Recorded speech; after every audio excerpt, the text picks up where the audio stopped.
मन बेईमानी नहीं देखे बिना तोला गोरी घेरी घेरी सुल्तान रे आखिबो तोर सुल्तान सता थेवो बरस जाते आषाढ़ के बदली कसमो महिला का मजा नहीं राधिका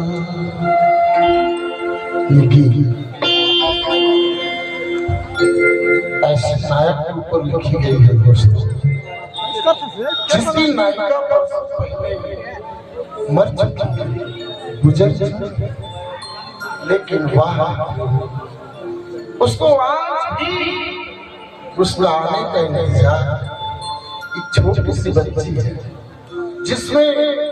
वो अपनी प्रेयसी की छाया प्रतिबिंब देखता है। इसीलिए गोरेलाल बर्मन कहता है दो जिस्मों का मिलन ही प्यार नहीं दोस्तों मोहब्बत को अंदर मतलब इसलिए गोरेलाल बर्मन कहता है सज के रहा आवे वो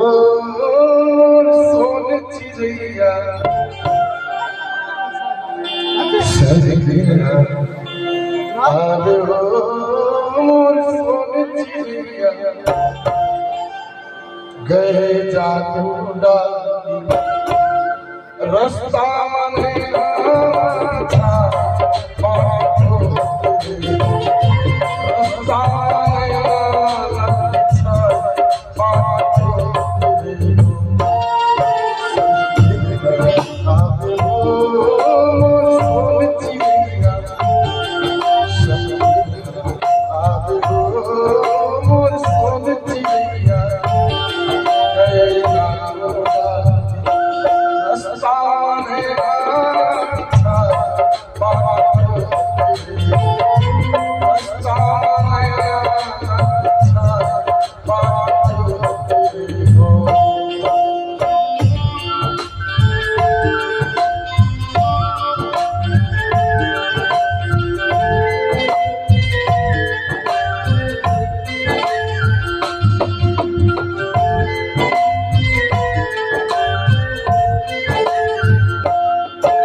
Ah